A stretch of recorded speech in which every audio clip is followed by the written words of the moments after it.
York Jets have finalized their initial 53-man roster and have already made some changes. A couple rumors that we're going to put to bed that just seem a little bit too out of left field for even the most optimistic Jets fans, and a couple other rumors going on in week 0 of the NFL. What's going on, Jets fans? Welcome to another edition of Jet Nation Live. We are your hosts, Dylan Terman and Chris Schubert, back again. First episode not doing the summer ranking series, Chris, and I feel a little weird. I'm like lost. I don't know what direction to go, but we have tons of content to break down, tons of news. How are we doing tonight? Doing well. There's normally prep work that goes into putting together the shows when we're doing the summer ranking series, and there wasn't that prep for this show. Like, we have a rundown and we have the topics that we're going to talk about, but when doing the summer ranking series, you got to sit down, you got to do your rankings. There wasn't that. So yes, I understand the feeling of like, oh, did I forget to do something this week? Did I forget to? But no, we're here. 53-man roster is done. We can react to that. We are getting closer and closer to the start of the season. It's about to be September tomorrow, which means week 1 right around the corner. So yeah, very, very exciting times. Yeah, every week I do a notes for the pod, and the past few months it's been many, many pages of notes, and this time it's only 2, and it's really just a list of all the players on the roster. So a nice little ease into the week because we have no football. Obviously, this weekend it's week 0, like I mentioned. We have a game next Monday, so we still have some time to really take a deep breath, and we're just going to go over the roster. Like I said, initial 53-man roster, not a final 53-man roster. We're not going to see a final product, still for a couple days yet. They've already made some changes, obviously. Nobody can project a backdoor agreement with Thomas Morstead to cut him and then bring him back 2 days later when they put somebody on IR. So unfortunately, no Jets fan got their prediction right, but just before we dig into each position, is there any spot that really made you go, wow, why did the Jets do this and keep this player or not keep this player? No, I mean, I think overall it kind of is in line with everything that we were discussing. Look, it's almost impossible to predict those backroom deals with those veterans. It's easy to see that it's a possibility, right? I mean, this is how you circumvent the IR spot and how you're able to do certain things to maneuver your roster around. And so everybody knows it's a possibility. But in order to make my prediction, I'm not going to come out and say, you know what I think the Jets are going to do? They're going to actually cut Thomas Morstead because they have a backroom deal with him, and then they're going to sign him back. Like, I'm not going to be that guy. I'm not going to go out on a limb and make that prediction here when doing the 53. I would rather put him on the 53 and then be wrong the way that I am than to go out on a limb and say that they're going to do some, roster maneuverability.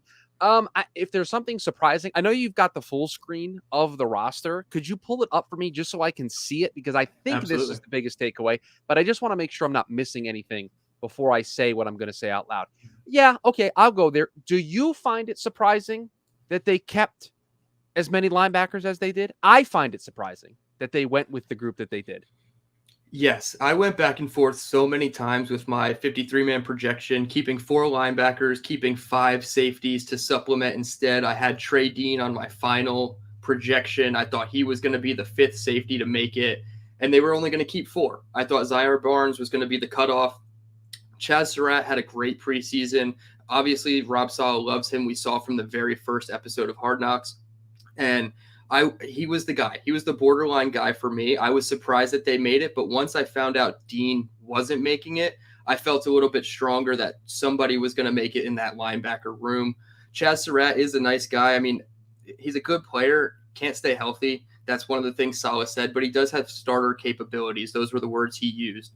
I know there's the pipe dream that he could be the emergency quarterback 3 because he had a better college resume than Tim Boyle, who made our practice squad. But at the end of the day, I was a little surprised, but I'd still personally like to have Trey Dean over Chaz Surratt, but that was really my only issue. And we're talking about player 50 of 53, so not too terribly concerned there. But yeah, a bit of a surprise. Yeah, I'm not saying it in a negative way. I'm just saying that that's kind of my takeaway is that was one of the groups that we really kind of sat down and tried to figure out what we thought they were thinking when it came to who was going to make the team in that group. I think the other shocking takeaway, Dylan, is just how much of a lock it seemed that the group of Gibson, Brownlee, and Charles were to making this team. They just were. It just felt like they were clear locks. And again, I'm going to be the negative Nancy that I tend to be on this show, so I'm waiting for the hate comments to just queue up there in the live show.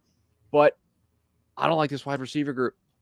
It's just not. It's when you look at it, when you physically look at it, the way that it is presented to us here on this depth chart. Garrett Wilson, Alan Lazard, and then a whole lot that doesn't inspire a lot of confidence. And so I'm sorry, I'm going to continue to beat that drum until I see this team make any attempt to address it, because I think it is a major, major hole on this football team right now. Yeah, and we'll just list all the names right here. Wide receiver, they kept 7. The biggest surprise to me on the entire thing was probably that they kept 7. I thought 6 was even a stretch. But yes, you have Garrett Wilson, Alan Lazard, Randall Cobb, Mecole Hardman, and then UDFA, Xavier Gipson and Jason Brownlee, and last year's UDFA, Irv Charles. And I understand I'm probably going to sound a bit of a hypocrite on my own show, but I've always preached go get the young upside player instead of an older aging veteran who might be further along with a higher ceiling right now.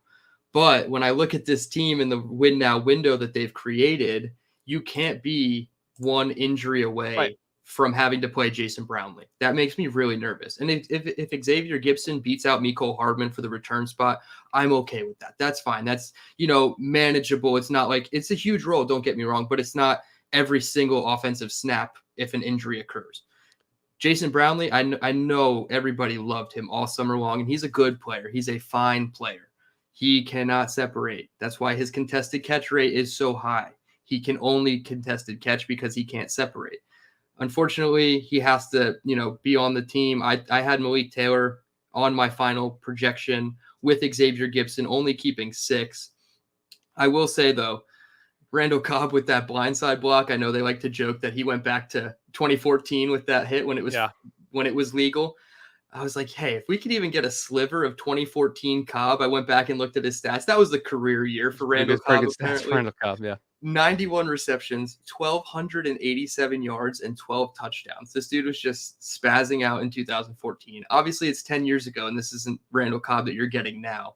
He is still going to have a big role on this team, unfortunately, for those who don't really like it. He's probably your backup perimeter guy, like behind Garrett Wilson. That's how I have it in the depth chart. I'll pull it back up. For those watching on YouTube, you can see the entire 53 and the practice squad. And I have Garrett Wilson and then Randall Cobb as the backup. And then on the other side, Alan Lazard and Jason Brownlee. So that makes me really nervous. I don't mind the top line guys. I think you could still improve, but the backups really make me nervous when they have to play an impactful role. I think the clear takeaway here, from me at least, is if they're not going to make another addition to this wide receiver room, it just means they are going to utilize the tight ends a lot more, and they're going to be very, very creative in the way that they use them. That's just the simple answer, right? You've got Tyler Conklin, you got CJ Uzomah. They're going to be major pass catchers in this offense. And so I just think that's where the increase in the workload comes in. Now, we are 8+ minutes into this show, and I feel a personal responsibility to you, to myself, to the listeners of this program. We got to talk about how you were right. I was incorrect. Michael Carter, the last running back to make this team.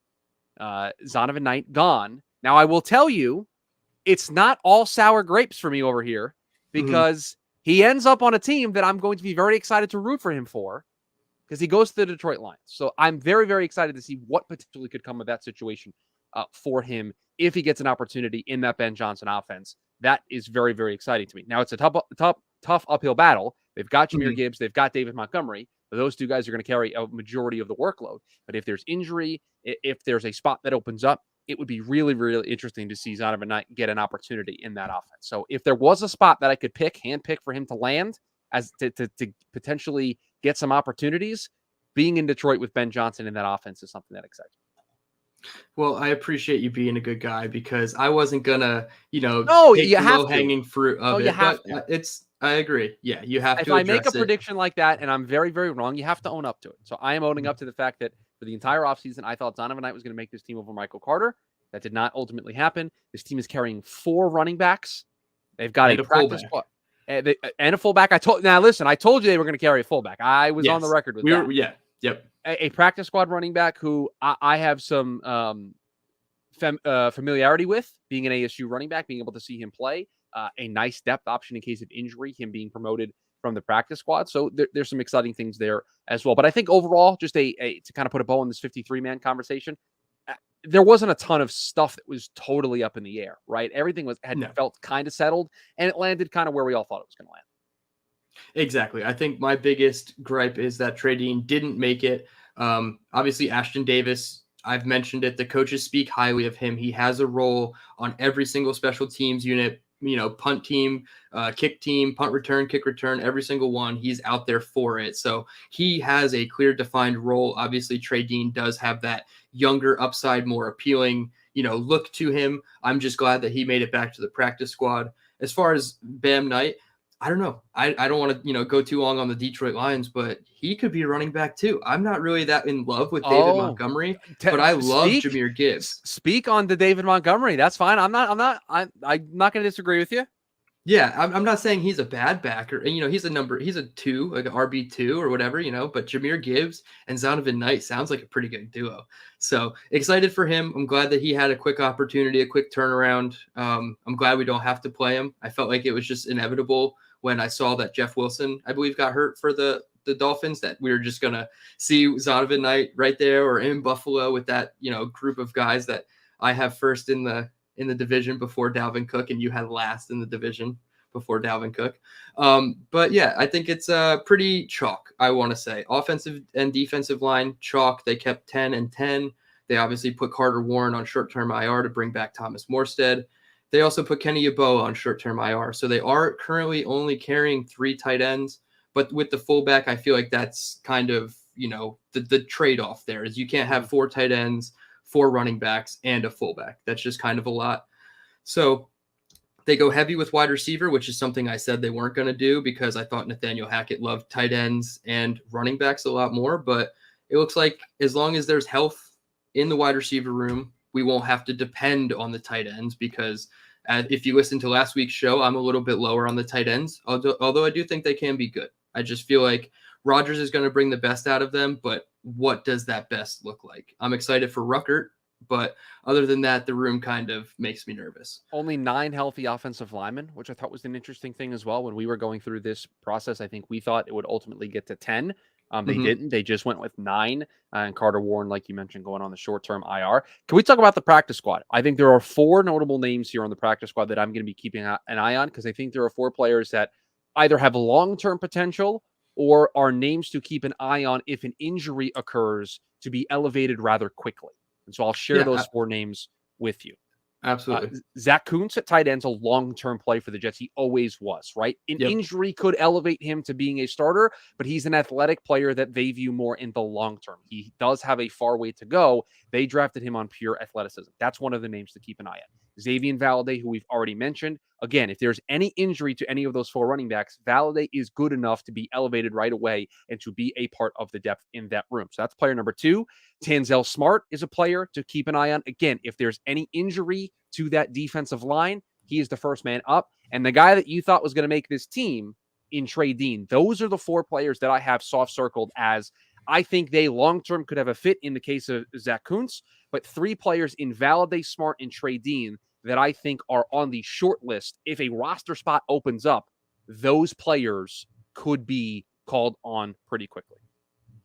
Yeah, I joked in my head and I didn't put it out on Twitter because I didn't want to be a negative person, but I feel like everybody was so worried about Denzel on this team and nobody was talking about Tanzel. Wow. And I felt like I was like that would have been pushing an that excellent train. tweet. That would have been an excellent. I was just pushing that train for Tanzel because he, like, when I hear Zell, I think of Smart. I don't think of Mims. So I'm so glad that he at least came back to the practice squad. This is his 4th year retained on the practice squad. I've been pushing for this guy. Last year, I feel like was the tip of the peak with Michael Clemens in the interior against the 3rd and 4th string offensive guards in the preseason. They just, every second, third down, they were just wreaking havoc. Your offense wasn't going anywhere. And that's why I think we went 3-1 or 3-0 in the preseason last year. So there's a reason that we were so good in the back half of those games, and it was Tanzel Smart. Zach Kuntz, yeah, you have to keep him. I thought he was the guy that they were going to keep over Yeboah. I was wrong on that one. I just felt like with his, RAS score, his unicorn abilities, the position scarcity of tight end, I just felt like you were not going to get him back on the practice squad. Obviously, they know more than I do. Xavier Valade, you said it, you kind of cover him being an ASU guy. You've watched him up close. I feel like he has a good amount of speed and he's could, make a difference. God forbid Dalvin Cook, Breece Hall get hurt, your speed guys. That could be a guy that steps up, not going to, make a huge impact, but somebody you could get excited for. I just wanted to note one of the most recent guys they signed, offensive tackle Ryan Swoboda. He was a UDFA this year who was signed by Detroit and then waived. This dude weighed in at 325 pounds, but he is 6'9" and a half. That is just absolutely ridiculous. So between him, Mackay, Zach Kuntz, like you just have trees up front. Yep. So pretty exciting. They did bring back Jalen Holmes, defensive lineman, who they had during the preseason. He had 2 sacks against Tampa Bay. A couple other names on the defense. They bring back veteran Sam McGuavin, Caleb Johnson, and then Mercilano McCreary Ball is apparently somebody that could be a name at linebacker for us. A bit undersized at 6 foot 215, but spent all of last year on the practice squad for the San Francisco 49ers and seemed to be ruffling a little feathers with fans out in the Bay that they wanted this guy around, and they were pretty sad that he's not on the team any longer. So I always think it's interesting how many guys they pull from, past places of our coaches, and they got 2 in San Fran, Jason Poe, offensive lineman, and then McCreary Ball. So just a bunch of guys to look out for. I will say, though, Tyreek Jones, the safety out of Boise State, I feel like this is the guy when I was watching JL Skinner, I was just like, just give me this guy instead. Because I wasn't very high on JL Skinner, and he ended up not, I think he was a 5th or 6th round pick, had an injury. So he wasn't, too special of a draft pick or anything. But I just felt like if you're going to get that guy like Skinner in the 5th, 6th round, you could just get Tyreek Jones. And he ended up going undrafted. So we get him. He was originally signed by Tennessee and let go. So just a couple names to watch out for. But overall, it's just the depth really makes me happy. I feel like this is I don't know your exact age, but you look like you're close to my age, and I think you're a couple years older. But this is the best roster I've seen. Obviously 2010, I wasn't following the team religiously like I do now, but this kind of rivals that talent. I know it was a lot of older talent with the defense, especially back then, but now it's just young upside, and I love it. I can't say enough about the talent and the depth on this team. Yeah, I can't remember a time in which I felt there was more up and down the board talent on a Jets roster in a long time. So yeah, I would say at least since I've been following the team close enough to look at a roster and follow all the moves and understand the caliber of players that they're bringing in. Because like when I'm 8 or 9, I don't know how to break down a roster. I know who's on the team, but I can't break down tape like I can now. Right. Yeah, I would say that this is the most talented team. Now, it doesn't mean it doesn't have its fair share of holes. It doesn't have its fair share of flaws. It doesn't have its fair share of question marks that you could very easily point to say this is the stuff that could derail a season. But from a talent perspective, yes, it's the most talented team that we've seen in a long time. Breaking news in the AFC East, a wide receiver was signed by the Patriots. Former Viking, former Eagle, Jalen Reagor. I put out a tweet saying, should the Jets even look into it? I got kind of roasted. I agree. I wasn't a big fan of Jalen Reagor, but he's now going to be in the division, and we'll see him on the practice squad. Going on the practice squad could be. Schefter says he could be a candidate to be promoted for the game, so that'll be an interesting. Yeah, I'm sure that they'll use some of their elevations that are available on they play the Eagles in Week 1, so Jalen Reagor revenge game incoming. Oh, jeez, that'll be a big L for New England. Just keep an eye on that. So you did mention it right there. This roster isn't perfect. It's going to have some holes. Obviously, every roster, I feel like, except for maybe like the Eagles, has holes, and you can still poke holes in the Eagles roster. My biggest question to you is the offensive line still your biggest concern? I know a couple weeks ago it felt like it was, or is it still the safety position or the linebacker position? Which one do you think is the more important question mark? What if I told you it's none of those three? If you're going to make me pick something that isn't the offensive line, what if I told you it's not safety? It's not safety or it's not linebacker. It's those two positions still concern me, but you know what position I'm going to say concerns me right now, and it's the wide receiver room. That's the group that I have a ton of concern about. Look, I can sit up here and say, without I think taking it too far. I don't think anything I'm about to say here is a stretch. But I can sit up here and say the offensive line is the biggest concern for the New York Jets in 2023 because you have a 39-year-old Dwayne Brown, you have Laken Tomlinson coming off a bad year last year, Elijah Vera Tucker is coming off of an injury, although albeit a triceps injury, but it's still coming off an injury, and Mekhi Becton's played one game in the last 2 years. All of those are objectively true statements about 4 of your starting 5 offensive linemen for the New York Jets that would give you cause for concern. Well, guess what? You've got a second-year player in Garrett Wilson. You have Allen Lazard, who is, again, more than likely a back-end wide receiver 2 than he is a high-end wide receiver 2, which is now the role he's being asked to play. Mecole Hardman, who's never been able to really find a role for a team. And Randall Cobb, who's getting up there in age. And 3 unproven potential players in Brownlee, Gibson, and Charles. Everything I just said about those two positions are I think, not leaps in terms of being objective about the situation.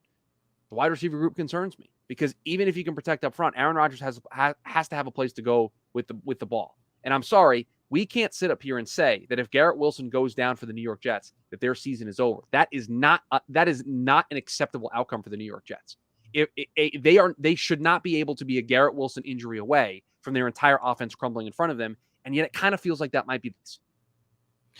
Yeah, I was going to say, I feel like we're past the days of one injury being so obviously quarterback is the caveat, but one position being such a pivotal, part of our season. So like last year it was Breece Hall. Obviously it was also Elijah Vera Tucker, but the offensive line as a whole. Well, but it felt injuries like every week at that group.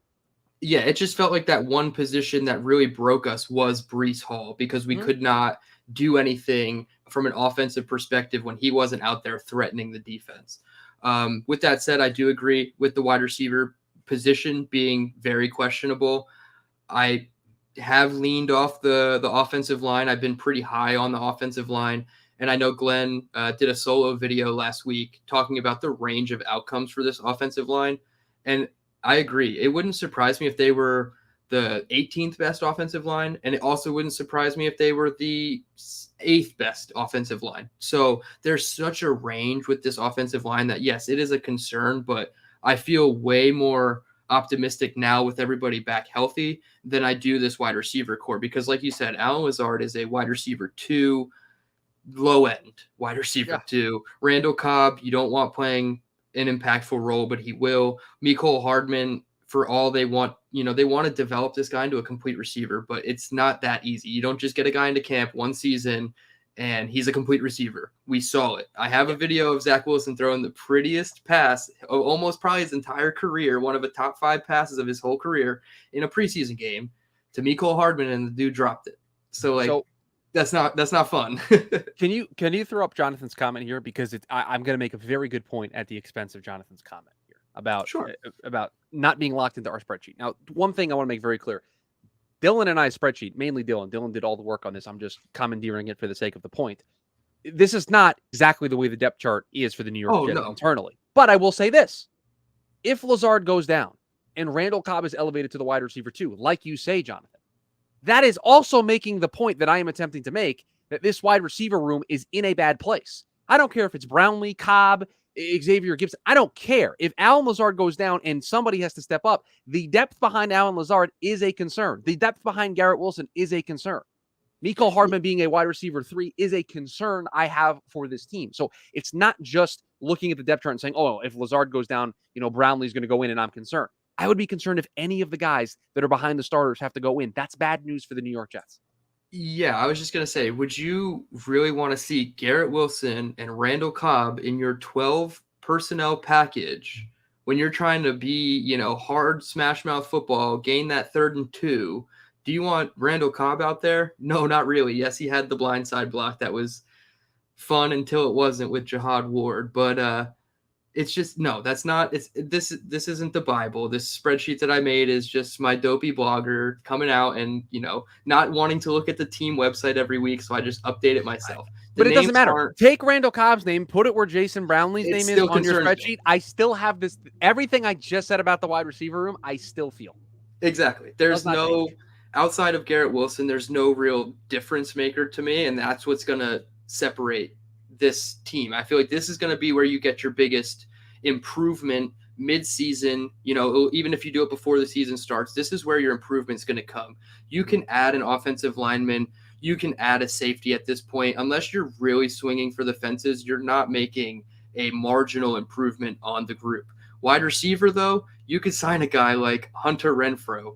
You could go get Marquise Brown, and those guys would upgrade the room pretty significantly from what you have. Does it inspire a ton of confidence? No, not really. I feel like the only thing at this point that will inspire a ton of confidence in me is one of the big fish like Adams or Evans. If they can pull Chris Godwin somehow, just somebody of that nature would probably make me feel no concern about the room. So it's logical and fair to have plenty of concerns outside of Garrett Wilson in this room. 100% agree. Who, by the way, looked fantastic in the Giants game. Yes. Garrett Wilson and Aaron Rodgers is alive and well. Yes. They're in midseason form. It's fantastic. I can't wait to see it on Monday Night Football. I'm looking forward to it. But that would be the biggest concern that I would have with this team right now. Yeah, absolutely. We can get into a little bit of rumors now. Oh gosh. Is this how we're closing the show? Is this how we're closing the show? Yeah, we're gonna keep it a little light this week. Obviously, like I said, it's a bit of a deep breath, cool down period before we wrap everything up next week. You have a big setup for this. I'm going to completely ruin it. Everybody gather around, get closer to your computer, your phone, tablet, however you're listening to this show. I want you to get nice and close. The New York Football Jets are not on this planet, on the moon, on any other planet in our solar system, in any of those planets. They are not trading for Nick Bosa, okay? I just want to put that out there. They are not, under any circumstance, this planet, the moon, any other planets, trading for Nick Bosa. They're not on this planet, on any other planet, on the moon, trading for Joey Bosa. Are there any other Bosas? They're not trading for any of them either. None of the Bosas are playing for the New York Jets in 2023. Yep, you stole all the thunder, but that's what needed to be said. It's unfortunate, and we can have all the fun we want. I know there were some hypothetical trades that were serious out there on social media. I know there were some that weren't that serious on social media. Well, this is what happened. Report comes out, Bosa's available. Report came out, AFC team ready unnamed AFC team ready to make a trade.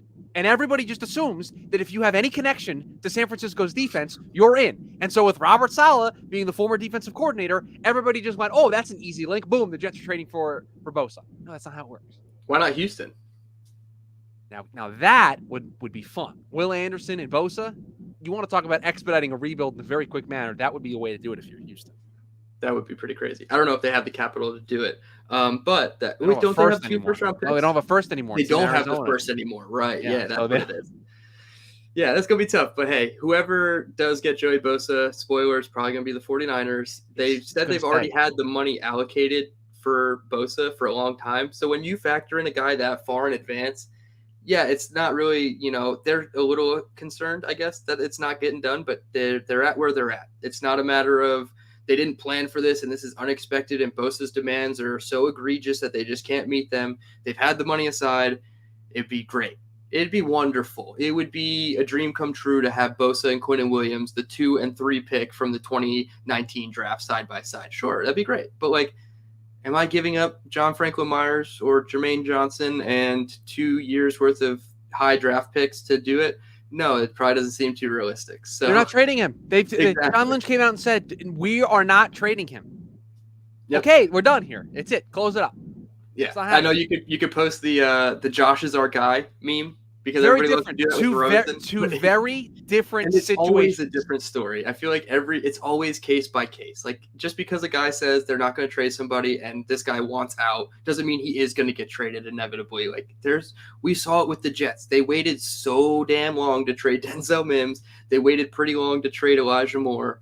Obviously, they both ended up getting dealt, but that's not going to happen with a guy like Nick Bosa. It's August 31st. It's about to be September 1st tomorrow. I'm here to tell you, guess what? Jonathan Taylor didn't get traded.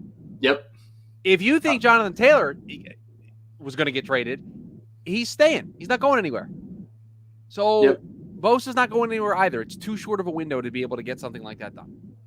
And I did see a lot of people clowning on the Packers for being the team that called about Jonathan Taylor. I don't think that's and I think that's just the Packers' MO. Anytime there's any player worthy of a look, available, free agency, trade, whatever, they're going to do their due diligence, and that's all that really was. You have the perfect. You are in the perfect situation to be able to make the perfect trade.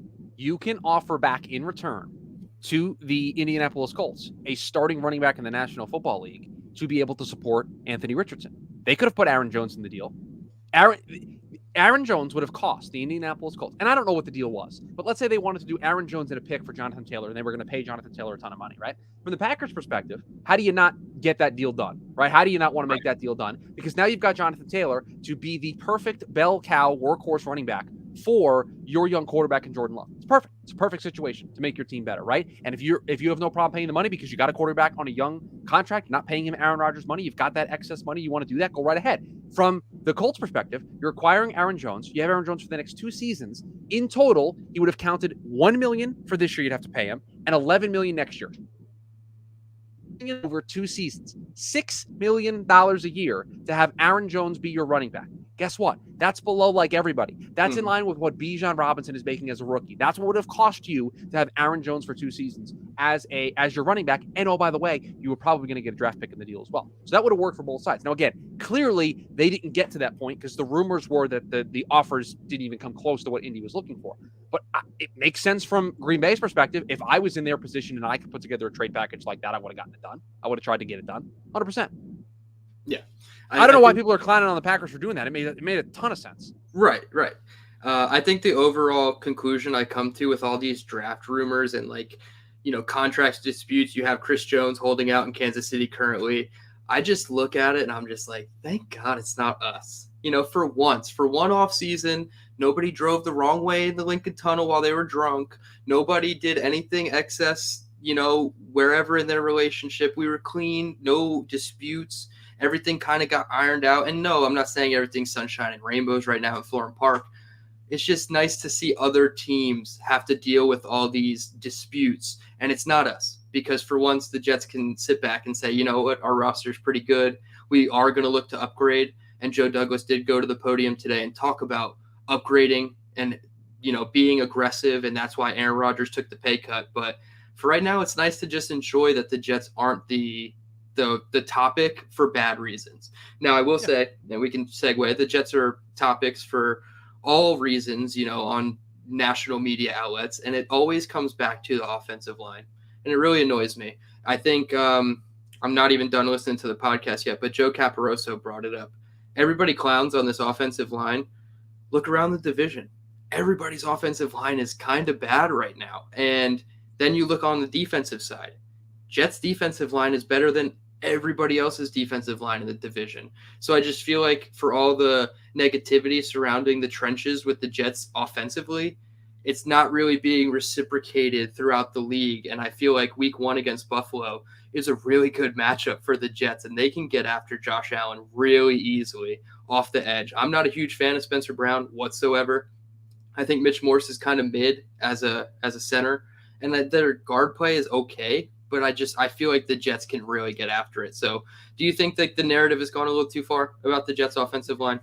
Well, it's only gone to this level because they're basically running back the same group from a year ago, right? And that the same group a year ago got hurt, wasn't consistent, didn't play very well. Laken Tomlinson's making a lot of money. Dwayne Brown is old. Mekhi Beck. Like all of the storylines about these players that existed in 2022 are still there in 2023. And so when you are, in one hand, trading for Aaron Rodgers, giving Q all this money, pushing all in and signing Dalvin Cook, and you're keeping a position that was a negative for you last year, basically intact, it does generate some warning signs. But to your point, look around the league. There are almost a majority of teams, maybe outside of Philadelphia and like Dallas, where you don't have at least one question mark along the offensive line. For the Jets, it's going to be about 2 things. It's going to be about Mekhi Becton, and it's going to be about the health and strength of the interior of the offensive line. Mekhi Becton's health and Laken Tomlinson bouncing back are the 2 keys to this offensive line being good. If they are healthy and they are consistently out there as a group, I think that is going to go a long way towards being able to protect Aaron Rodgers. If the group that you showed, right? If the group that you showed as the starting 5 on that depth chart stay that starting 5 for 17 games this season, I don't think they have a problem. But where it becomes an issue is if Mekhi Becton has to miss a game or 2, or Laken Tomlinson doesn't play very well and they want to make a change, or if they make a change and they go to Joe Tippmann and go to a rookie center. It's that little stuff that could, one move throughout the course of the season, could slowly evaporate the confidence, the cohesion, the consistency that the group will have. If this group plays all 17 games, I don't have a question about it. Exactly. And as far as Dwayne Brown is concerned, like I've said it numerous times, dude was playing with one arm last year. Unless he, is like suffering from something serious, he's going to be on the field. And you can pretty much count on him Now, is his level of play going to be consistent with the injury? Probably not. And we saw it last year. He really struggled with speed because his outside shoulder, his left shoulder was the one in the brace. So it was very hard to get that, stab on guys going around him wide. But I'm pretty high on this offensive line. I want to go back a couple months to when we did our positional rankings in the division. And I got to tell on myself a little bit. I had the Jets as the fourth best offensive line in the division. You did as well, but I think I need to readjust that a little bit. And I feel like they could be as high as 2 right now when I'm looking at it, because I feel like I gave Buffalo too much credit and put them 1 just because they're the division winners and they have a good roster. But I feel like Patriots at 2 and Dolphins at 3, I definitely need to rethink my offensive line rankings. I'd probably put them at 3, if not 2. Do you think that's pretty fair? I think the emergence of a healthy Mekhi Becton and us staring down a week 1 in which he's going to be the starting right tackle changes the way I feel about this group. When I did my rankings personally, and those carried over into the rankings that we did in the summer, I needed to see it from Mekhi. He got hurt in training camp last year. And all of the goodwill that we had and all the excitement that we had about him playing, us Jets fans know this. He's never played in front of home fans. It's never happened. Yep. Like his rookie season was during COVID. He played in 1 game in 2021 and it was a road game. 2022 didn't play at all. Like, we know this, but like, I had somebody reach out to me and be like, is it true that he's never played a home game? And I said, well, no, he's played a home game, but he's never played in front of a home crowd. And so like, that's the big question mark with Mekhi Becton is, can he be healthy enough to play these games? Well, now it feels like he's checking that box. That changes the equation. It changes it in a big way. AVT being healthy changes things in a big way. So yeah, I think there's room to go back and maybe move a spot or 2, but it's going to be the thing that I think that in the wide receiver group, how healthy can those 2 groups stay? If those 2 groups can stay healthy, I have some confidence. If they start to have guys miss extended periods of time, I'm talking 2, 3, 4, 5, 6 games, then I think you start to get really concerned about the way those groups are situated. Yeah. And Mekhi Becton was the X factor in those rankings that probably kept us both at 4. And that's understandable. You haven't seen it. But his resurgence this summer definitely warrants a bit of an upgrade. Going to the wide receiver position, I had the Jets at 3rd in the division. I would like to move them. I would like to move them. And you had the Jets at 2. I would like to move them. You would like to move them in the wrong direction. To move them down. I'd like to move them down, please. And what my reasoning was, I just felt like Gabe Davis was better than Allen Lazard. And obviously Allen Lazard and Corey Davis gives you both. Now you don't have them. And now I feel like the Jets have to be at 3. So I was a little high on the Bills coming into that whole thing that we did. But I feel like now it makes sense with Corey Davis gone, Allen Lazard boosted up, Randall Cobb boosted up. And I see in the comments, Jonathan says again that he's not Brownlee, and we're not saying he's Brownlee at all. But you can't be overly confident in the group. So I think 3 is pretty fair for these guys. Any last thoughts before we get on out of here? About at the 40-minute mark. Any last comments on the roster or anything before we head into this week? I said it last week. I'm going to say it again. This isn't done. This 53 is not complete. Nope. There's going to be some tinkering. They're going to look to add. They're going to look to make moves. I think this is an initial 53. I think you're going to see some teams try. I mean, Nelson Aguilar joined the Patriots while we were doing the show, right? Like, these things are going to change here. Sorry, Jalen Reagor. Moved to a new team. Like, these things change on a dime. Over the next 24, 48 hours, guys are going to move all over the place. So there's going to be a lot of movement here for this roster, and you got to think Joe Douglas is working the phones and trying to find some additions where he can. So I'll be intrigued to see what other moves get made, and if not, next week we move 1 week closer to the start of the season. So looking forward to it. Absolutely. And I did want to mention this real quick before we get out of here. Usually the Jets have a lot of players claimed by other teams. This year, not so much the case. 2 players were claimed by other teams. That would be center Tristan Colon by the Cardinals and Claudin Charles by the Panthers. Obviously, we know Zonovan Knight is elsewhere, but he was released. It wasn't a waiver and a claim pickup. So interesting that the Jets didn't have as many players as we all thought claimed by other teams. But like we said, the roster is still very solid. And right now, there's not too much you can poke holes in. We'll get into it over the next 10 days. Next week, we'll be back previewing the Buffalo Bills game. We're going to see exactly the format we're going to run with this season. We might have Glenn back. do a nice little 3-person roundtable entering week 1, which would be great. Our anniversary of joining YouTube and being Jet Nation Live is next week, entering week 1. So very exciting times. We appreciate everybody's support, everybody in the chat, everybody that views. For Chris Schubert, you can follow him on X at Chris Schubert _. You can follow me on X at DTerman. So you can follow it's Glenn. so dumb. So dumb. You can follow Glenn at JNRadio _ Glenn. That's Oh, Glenn. you got to change the bottom. You got to change the bottom. It says follow at Jet Nation on Twitter. You got to change that. You got to say X. You're going to get yourself in trouble. Be careful. It's going to be so ugly. It's so funny. When I get the notification that somebody reposts, It's not a retweet anymore. It's a repost. Yeah. I know, but it says on the notification retweeted by. And I'm like, gotcha.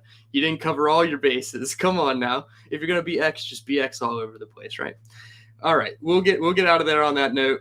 We appreciate everybody again. And until next week, let's go Jets.